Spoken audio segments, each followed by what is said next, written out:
Hello students, हम आगे बढ़ते हैं सेट्स में। क्लास 11 में हमारा टॉपिक चल रहा था सेट्स का। सेट्स में हम आगे बढ़ते हैं, वर्ड प्रॉब्लम्स में हम चल रहे थे बच्चों। तो अब तक देखिए बच्चों, हमने बात की 2 सेट्स की।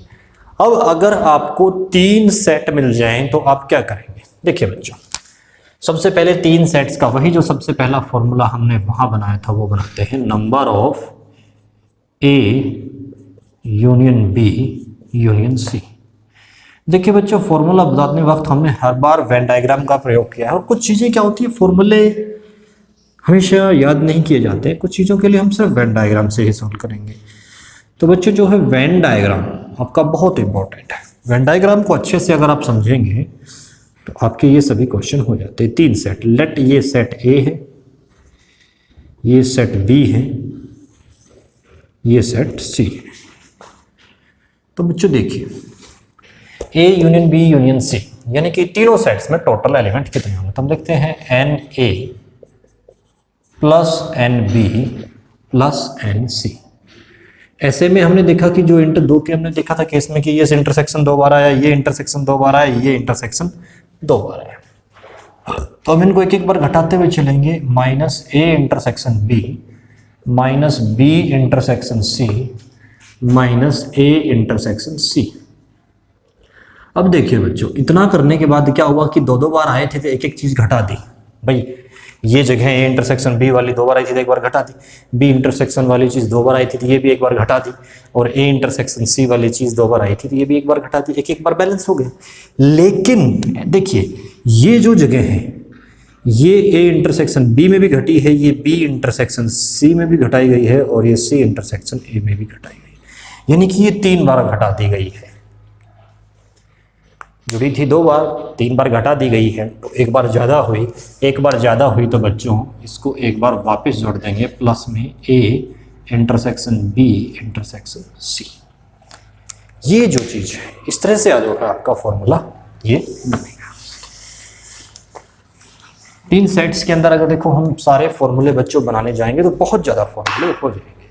इसलिए हम हमेशा कहते आए हैं कि वेन डायग्राम को आप थोड़े अच्छे से समझिए, क्योंकि आप वेन डायग्राम को अच्छे से समझेंगे तो फिर आपको फॉर्मूले याद करने की जरूरत नहीं है। आप बहुत सारे क्वेश्चंस को जो ना डायग्राम से सोल्व कर देंगे। देखिए क्वेश्चन लेते हैं 3 सेट्स का। एक, out of 40 students in A class, एक क्लास में 40 बच्चे हैं, उनमें से बात कर रहा है, तो यानी कि 40 तो यूनियन में चले गए। 16 स्टडी इंग्लिश, 16 बच्चे जो हैं इंग्लिश पढ़ते हैं।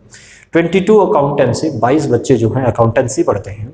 एंड 26 इकोनॉमिक्स, और 26 बच्चे ऐसे हैं जो इकोनॉमिक्स पढ़ते हैं इकोनॉमिक्स पढ़ते हैं। 5 student study English and economics, 5 student ऐसे हैं जो इकोनॉमिक्स भी पढ़ते हैं और इंग्लिश भी पढ़ते हैं। 14 अकाउंटेंसी एंड इकोनॉमिक्स, 14 ऐसे हैं जो अकाउंटेंसी भी पढ़ते हैं और इकोनॉमिक्स भी पढ़ते हैं। And 2 study all of the 3 subjects, और 2 ऐसे हैं जो तीनों सब्जेक्ट्स को पढ़ते हैं, यानी कि इंग्लिश को भी पढ़ते हैं, अकाउंट को भी पढ़ते हैं और इकोनॉमिक्स को भी पढ़ते हैं। If each student studies at least one of the 3 sets, 3 subjects, 3 जो सब्जेक्ट अवेलेबल हैं उनमें से हर एक बच्चा कम से कम एक सब्जेक्ट जरूर पढ़ता है इन तीनों में से। तो मतलब जो 40 टोटल स्टूडेंट कहा था इसने, वो यूनियन में चले जाएंगे। ठीक है। If each student study at least one of the 3 subject, ये बात हो चुकी है। Find the number of student who study, वो स्टूडेंट बताइए जो स्टडी करते हैं इंग्लिश एंड अकाउंटेंसी। पहले पार्ट में पूछता है जो इंग्लिश और अकाउंटेंसी पढ़ते हैं। दूसरे में क्या पूछता है? English accountancy but not economics, जो इंग्लिश भी पढ़ते हैं, अकाउंटेंसी भी पढ़ते हैं, लेकिन इकोनॉमिक्स नहीं पढ़ते हैं। तो बच्चों आइए हम उसी तरह से अपने 3 सेट्स लेंगे। Let A B and C are 3 sets such that A, B, C, who studies English, who studies account, who studies economics। तो बच्चों सबसे पहले तो यूनियन हुई A union B union C. यानी कि जो तीनों में से कम एक सब्जेक्ट पढ़ते हैं। इसने कहा जितने भी स्टूडेंट हैं वो सभी के सभी कम से कम एक स्टूडेंट पढ़ते हैं, तो टोटल यूनियन में कितने आ गए 40। क्वेश्चन में इसने दे रखा है 40। आगे बढ़ते हैं। 16 स्टडी इंग्लिश, 16 ऐसे हैं जो इंग्लिश पढ़ते हैं, यानी कि जो NA है वो 16 हो जाएंगे। उसके बाद कह रहा है 22 अकाउंटेंसी, तो जो NB है वो 22 हो जाएंगे। 26 इकोनॉमिक्स, तो जो NC है वो 26 हो जाएंगे। आगे बढ़ते हैं। 5 स्टडी इंग्लिश एंड इकोनॉमिक्स, 5 ऐसे हैं जो इंग्लिश और इकोनॉमिक्स पढ़ते हैं, तो NA इंटरसेक्शन C कितने हो जाएंगे 5, English and economics. 14 study account and economics, account और इकोनॉमिक्स पढ़ने वाले कितने हैं 14, तो ये क्या हुआ B इंटरसेक्शन C। और लास्ट में कह रहा है कि तीनों सब्जेक्ट पढ़ने वाले A intersection B intersection C कितने हैं बच्चों 2, कितने हैं 2 स्टूडेंट्स। अब हम सबसे पहला पार्ट सोल्व कर देते हैं। पहले पार्ट में कह रहा है कि आप बताइए ऐसे स्टूडेंट्स कितने हैं जो इंग्लिश एंड अकाउंटेंट्स, इंग्लिश और अकाउंटेंसी दोनों चीज पढ़ते हैं। तो हमारे पास फॉर्मूले में क्या था, A union B union C, NA plus NB plus NC minus A intersection B minus B intersection C minus C intersection A और plus NA intersection B intersection C। आगे बढ़ते हैं बच्चों। तो यूनियन में आपके पास 40 हैं, A में 16 है, B में 22 है, C में 26 है, A इंटरसेक्शन B तो आपको जो है निकालना है, B इंटरसेक्शन C में 5 है, C इंटरसेक्शन A में जो है कितने हैं, C इंटरसेक्शन A में 5 है और B इंटरसेक्शन C में, और डेटा लिखने में गड़बड़ हो गई, तो B इंटरसेक्शन C में कितने हैं देखते हैं 14, कितने हैं 14, तो -14 और plus A intersection B intersection C में कितने हैं 2। तो सोल्व करते हैं बच्चों, मैं यहाँ लिख देता हूँ, वहाँ दिखाई ना दे क्वेश्चन, थोड़ा सा कई बार जगह की कमी हो जाती है। तो 40 इक्वल टू, ये जोड़िए बच्चों कितने हो जाएंगे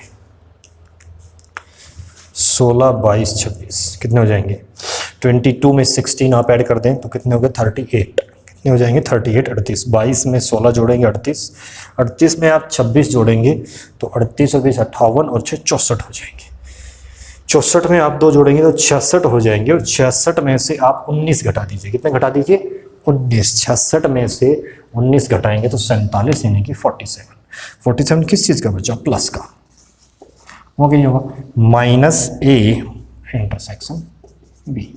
बच्चों ये इधर चला जाएगा, ये इधर हो जाएगा, तो NA intersection B equal to 47 minus 40 कितने बच्चे बच्चों 7। उसके बाद हम आगे बढ़ते हैं सेकंड पार्ट। देखिए बच्चों, मैं यहाँ सेकंड पार्ट के लिए आपका वेन डायग्राम बनाऊंगा, क्योंकि उसने देखिए पर्टिकुलर फॉर्मूले की चीज़ नहीं पूछी, पूछ लिया how many study English accountancy, जो इंग्लिश और अकाउंटेंसी पढ़ते हैं बट नॉट इकोनॉमिक्स, लेकिन इकोनॉमिक्स नहीं पढ़ते। तो बच्चों देखिए ये आपका वेन डायग्राम बनेगा, क्या बनेगा वेन डायग्राम। अब देख लीजिए ये A, ये B और ये C, A B और C। देखिए पर्टिकुलर डेटा हम हर जगह डायग्राम में लिख लेते हैं आपकी हेल्प के लिए। A में यूनियन में तो है 40, A में बच्चों कितने हैं 16, B में 22, C में 26, A intersection C, A intersection C ये वाला, इसमें है 5, B इंटरसेक्शन C इसमें है 40, A इंटरसेक्शन B के हमने निकाले हैं, इसमें है 7, और जो तीनों का इंटरसेक्शन है वो मैं थोड़ा इसको बड़ा कर देता हूँ ताकि लिखने में और डायग्राम को समझने में आपको जो है थोड़ी आसानी सी रहे। ठीक है, कितने हैं बच्चों यहाँ पे 2, कितने हैं 2। अब इसने क्या पूछा है English accountancy but not economics, तो इंग्लिश और अकाउंटेंसी जो कॉमन थे वो कितने, देखिए दोनों के intersection, English number of A intersection B है -C, तो वेन डायग्राम की हेल्प से जो है ए इंटरसेक्शन बी में से माइनस हो जाएगा A intersection B intersection C. होगा कि नहीं होगा? इसने कहा इंग्लिश और अकाउंटेंसी दोनों पढ़ते हैं, यानी कि दोनों के कॉमन कितने आए हैं 7, तीनों के कॉमन कितने हैं 2, ये इसमें से घटा देंगे कितने बचेंगे 5, कितने बचेंगे 5। अगर वो वर्ड यूज का यूज करते तो हम यूनियन से जाते, लेकिन उसने और वर्ड का यूज किया नहीं है, इसलिए बच्चों हम इंटरसेक्शन से चले जाते हैं। तो बच्चों इस प्रकार से जो है आपका जो 3 सेट्स के क्वेश्चन है वो भी आप सोल्व कर पाएंगे। आपकी एक्सरसाइज में अब जितने भी क्वेश्चन हैं वो आप सभी आप सोल्व कर पाएंगे। तो वर्ड प्रॉब्लम्स जो है सेट्स की वो हमारी आज कंप्लीट हो जाती है।